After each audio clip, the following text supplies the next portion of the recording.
times mami church náà máa ń fún mi ní oúnjẹ mo sì gbìyànjú gẹ́gẹ́ bí ènìyàn mo sì sápá kò sẹ́ni kankan fún mi gbogbo tẹ́sì ni mo ti ṣe. Kí ni nǹkan tó ṣe yín gangan? What is the issue? Tí n bá ní mo mọ irọ́ ni mo pa mo tẹ́sì ni mo ti ṣe tẹ́sì tó tún kù tí mo tún fẹ́ ṣe sí brain àti heart ṣe kí n sùn.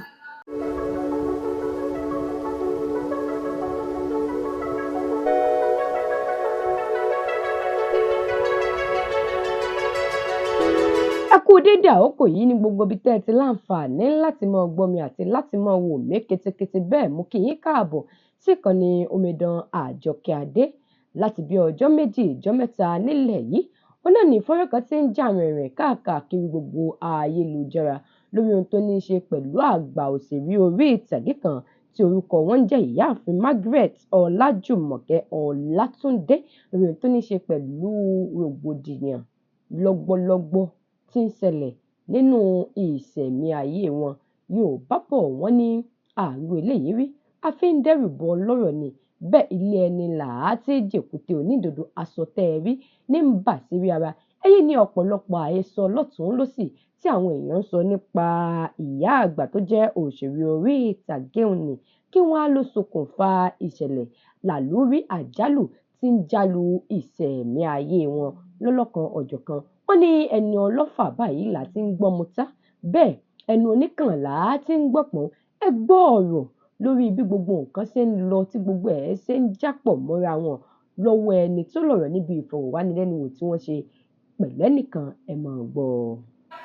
And we are going to come to why we removed the interview tá a ṣe fún yín tẹ̀níkà yọ bó kí ló ṣẹlẹ̀ gangan àtìgbà tí mo ti dé ṣẹlẹ̀ ń sunkún mọ́ mi kí ló dé ló ṣẹlẹ̀. Láti January 2 yọlá ni mo ti ń sick. Mi ò gbọ́ yín dáadáa. Láti January 2 ara mi ò ti yá. Ara yín ò yá. Ilẹ̀ ti gbìyànjú. Mo sì gbìyànjú gẹ́gẹ́ bí ènìyàn mo sì sápá kò sẹ́ni kankan fún mi gbogbo tẹ́sì ni mo ti ṣe. Kí ni nǹkan tó ṣe yín gangan? What is the issue? Tí n bá ní mo mọ irọ́ ni mo pa mo tẹ́sì ni mo ti ṣe tẹ́sì tó tún kù tí mo tún fẹ́ ṣe sí brain àti heart ṣe kí n sùn. Gbogbo ara máa ń ní ọ̀tá mi ní gbogbo nǹkan ló ń ṣe mí kò yé mi mọ́ kò yé mi kò lè sẹ́ni kankan fún mi kò sí ìrànlọ́wọ́ kankan fún mi mo ṣe pé ẹ. The last time that voice note tẹ send sí mi ẹ sọ pé ẹ nílé pé ẹ ti ń gbé church for the past 5 or 6 years àbí ẹ ń gbé church 6 years. Church ni mo gbé ibi tí mo máa ń ju mattress sí tí mo ń sùn sí nìyí. Mọ́mì kí ló ṣẹlẹ̀ ìgbà wo ló dàbẹ̀ ẹ sì ń ṣiṣẹ́ ẹ wà lára àwọn actors tó ń lò tẹ́ ń ṣiṣẹ́ mo mọ̀ pé the last time tẹ́ bá mi sọ̀rọ̀ rọ́ pé ẹ ní mọ́tò mọ́ lẹ sọ kò ń ṣe pé ọ̀rọ̀ bóyá ẹ nílé mo wà surprise mi ò kò sync well mọ́mì kí ló ṣẹlẹ̀ gangan gbà wo ló dàbà ẹ kí ló change. Ọ̀dà àwọn kọ̀ọ̀kan wà tó jẹ́ wípé mo máa ń fi èèyàn lójú gbà mí láti sọ ọ̀bí tó dé yìí ní choice. I want to speak out torí àwọn ènìyàn náà wá sọ pé kí ló dé tí ó sọ̀rọ̀ síta. Kò sí nǹkan kan mo ń ṣiṣẹ́ lóòótọ́ àmọ́ iṣẹ́ yẹn kò dàbí alára kì í ṣe pé gbogbo náà ni mò ń ríṣẹ́ gbà ìgbà míì ó lè jẹ́ ẹ̀kan láàrin oṣù mẹ́rin bẹ́ẹ̀ ni ó lè jẹ́ ẹ̀kan láàrin oṣù mẹ́ta ni màá rí iṣẹ́ gbà kì í ṣe pé bẹ́ẹ̀ náà mo ṣe ríṣẹ́ gbà all the time. Ní kẹ́ tó sick nìyẹn o. Kí n tó sick nìyẹn àtìgbà tí mo ti sick tó bá bí Túndé Àjọlá ó yẹ kí n lọ sórí sẹ́ẹ̀tẹ̀ mi lè lọ gbàtàrà mi ò yá. Jamiu Azeez owó tó san fún mi àti láti àló ti san owó fún mi mọ̀ pé màá sick mo ti ná owó sórí sickness ṣe nọ́mbà mi yá owó tí mo refund fún. Barry White pè mí sí location nígbà tí mo débẹ̀ mi lè ṣiṣẹ́ láti ní kó tún máa gbé mi padà bọ̀ ara mi ò yá. Okay.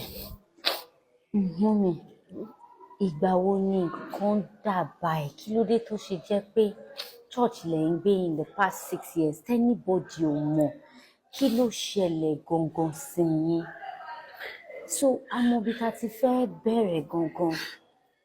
At a point nígbà tó dé stage kan létí mò ń gbé owó létí high ní ilé àfọ́dẹ̀ mọ́. Okay. So onílé dẹ̀ ní kí n kúrò mo dẹ̀ bẹ̀bẹ̀ títí onílé náà fẹ́ lọ léwu kí ni mo fẹ́ ṣe. So ní dájú mi náà fi sọ wípé òkè kí n máa kó àwọn ẹrù bọ̀ ibi tí wọ́n rí fún mi kò dẹ̀ lè gba àwọn ẹrù mi mo wá láti fi àwọn ẹrù káàkiri gbogbo ẹrù tí mo ṣiṣẹ́ fún lọ́jọ́ ayé mi gbogbo ẹ̀gbọ́n ti bàjẹ́ tán. So wọ́n fi wá fún mi ní ilé ààbò yàrá ààbò nísàlẹ̀ yẹn wípé kí n máa lè jẹ ni mo ṣe wà níbẹ̀. Mọ̀ mi jẹ́ káwọn èèyàn mọ tí mo wà few people ló mọ bí the few tó dẹ̀ mọ bí náà tán bá wá mi kì í jẹ́ kó wá bá mi níbẹ̀ yẹn. Ibo lẹ ti máa ń jẹ́ kán bá yín? Apartment dáàdì tó wà nísàlẹ̀ tí wọ́n máa ń gba àwọn àlejò sí tán bá ní pátí ọ̀ tán bá ń ṣèkórè so sitting room yẹn ni mo máa ń lò àwọn èèyàn bá ti wá bá mi. Okay, bọ́ ibẹ̀ gangan kọ́ lẹ wà ibi tá lọ lẹ́ẹ̀kan yẹn lẹ wà. Ẹ máa fi ibi tẹ máa ń fi hàn àwọn èèyàn yẹn ẹ máa fi hàn. So láti bí 6 years ago lẹ ti wá ń gbé ní church yìí báyìí. Tẹ́ ẹ̀ bá wá ríṣẹ́ tẹ́ máa fi ń wà nílé báwo lẹ ṣe ń live? Most times mami church náà máa ń fún mi ní oúnjẹ.